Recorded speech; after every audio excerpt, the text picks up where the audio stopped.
Hello guys, welcome back to my channel. आज के चुंगा पुड़ा हईतो तो बाबा तो चुंगा उंगा रेडी कर लिचन चाउल डुबाइया तक सिटकारी लगानी और बाला खरिया बंद करा और तो चुंगा पुड़ा हईतो माने मकर संक्रांतिर स्पेशल থাকে এটা सब समय चुंगा पुड़ा। तो आगुन तो लगाई दिसी चुंगा पुड़ा हो जितो तो चुंगा বানানিটা बहुत একটা মজার জিনিস। আমরা যখন ছোট আসলাম তখন এটা আলাদা এক্সাইটমেন্ট আছে, এক্সাইটমেন্ট এখনো আছে চুঙ্গা রিলেটেড। চুঙ্গা ইজ এন ইমোশন। তো আগে চুঙ্গার বাস উড়ানো হইতো, আনিয়া পুকুরও ফালাইয়া রাখা হইতো একদিন দুই দিন।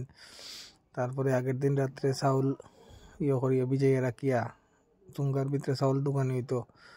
এরপরে তোমার এটা আমি করতাম বেশিরভাগ, চুঙ্গাত লাগাইয়া রাখিয়া এরপরে তো আস্তে আস্তে ফুড়া শুরু। তখন বাবার বইসি পুরাত ঠান্ডার দিন, তো মকর সংক্রান্তির সময় তো ভালো ঠান্ডা পড়ে। এবার যদিও একটু কম, আগুন ফোয়ানি হয়ে গেল, চুঙ্গা পুড়া হইল 31 শিকার। তো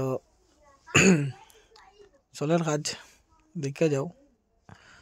আমার গার্লফ্রেন্ডে আমার কইছে যে তোমার এক্স গার্লফ্রেন্ড যে তোমার যেটা বাস দিয়া গেছে এটা দিয়ে কিতা করছো। আমি ওখান ও ভিডিওটা তাইরা দেখাই দিম যে যেটা বাস দিয়া দিছিল এটা দিয়ে আমি করছি কিতা, বুঝছো না?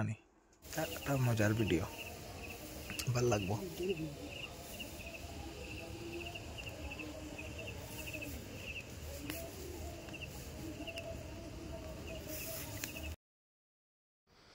তো চুঙ্গা পুরা শেষ, খতম হয়ে গিয়া কাম। এখন তা একটু পরিষ্কার করিয়া নিয়া গরু রাখি দিব। বাবাই পরিষ্কার করা এটা তাই পারেন বেশি, লাগে এক্সপার্ট, তো এক্সপিরিয়েন্স লাগিয়া তাই নকইলা যে না আমি করি, আমি পরিষ্কার করিয়া দিই। দেখলাম ঠিক আছে, কোনো অসুবিধা নাই, করো তুমি। The next day. কালকে রাতে তো ফুটছিলাম, এখন তো খুলতে লাগবো না। এখন দেখো সবে কিরকম খুলে, খোলাটা একটা আর্ট, আর আমি বললাম গে আর্টিস্ট। ফল তো ডিবা করলাম, দা লাগে কিন্তু দা লইছি না, ওই যে চেনি দিয়া, দেখো মজা লাগবো।